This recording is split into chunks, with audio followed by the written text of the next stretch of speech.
ચાલો ને આજે જીવન પાથેયમાં કંઈક સેવા કે પરોપકારને સમજીએ.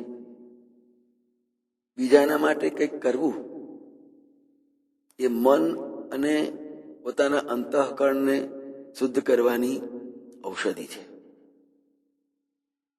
એક સુભાષિતમાં એવું કહેવામાં આવ્યું છે કે પરોપકાર એ સંજીવની જડીબુટ્ટી છે. એ તમને અમરતાનું પ્રમાણપત્ર આપશે. જ્યારે જીવન અંત તરફ જઈ રહ્યું હોય ત્યારે તો ખાસ આ ભાવનાના દરિયામાં તરતા રહેવું જોઈએ. પણ જે પરોપકારમાં શુદ્ધ હૃદયથી જોડાય છે એને મોક્ષની કે આવતા જન્મની ફિકર કરવાની જરૂર નથી. વૃદ્ધાવસ્થામાં આપણા હૃદયને શુદ્ધ ભાવની જરૂર પડે છે અને પરોપકાર જેવો શુદ્ધ ભાવ બીજો એકઈ નથી. એમાંથી જે પ્રેમ, શાંતિ, અહિંસા અને ત્યાગ જેવી ભાવનાઓ જન્મે છે એ બાબત આપણને જય મહારાજના સાનિધ્યે અનેક વાર પ્રાપ્ત થયેલી છે. જે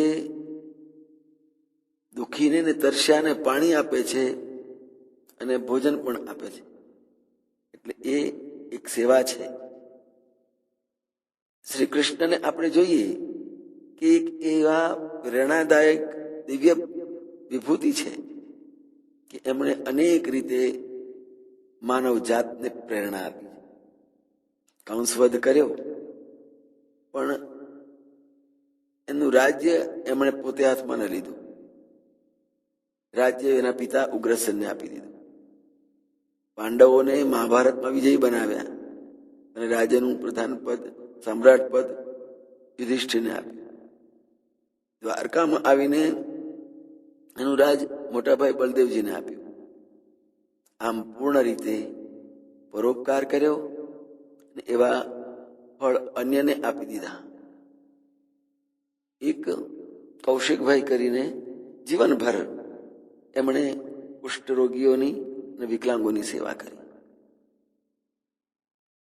અને જ્યારે 85 વર્ષની ઉંમર થઈ ત્યારે પોતે એક વખત અમે સાથે બેઠેલા હતા. એમણે વાત કરી કે અરે હવે મેં તો આખી જિંદગીમાં આ બધાની સેવા કરી પણ મારી 85 ઉપરની ઉંમર થઈ ગઈ છે, હું ક્યાં જઈશ, મારી સેવા કોણ કરશે?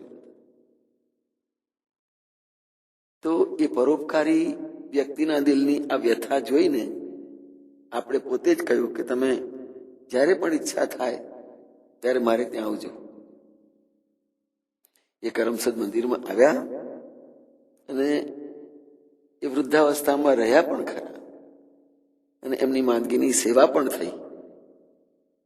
એ પોતે પણ છેક છેલ્લા સમય સુધી પ્રસન્નતાથી પોતાનું જીવન ત્યાં વિતાવ્યું. એટલે પરોપકાર જેને કહીએ કે એક પરોપકાર કરેલી વ્યક્તિ એને પોતાને એમ થાય કે મારું શું ને મારું કોણ, તો ભગવાને એને પણ કોઈને કોઈ મોકલી જ આપે છે એના માટે કે એની પરોપકારની સેવાની પણ સેવા થઈ શકે.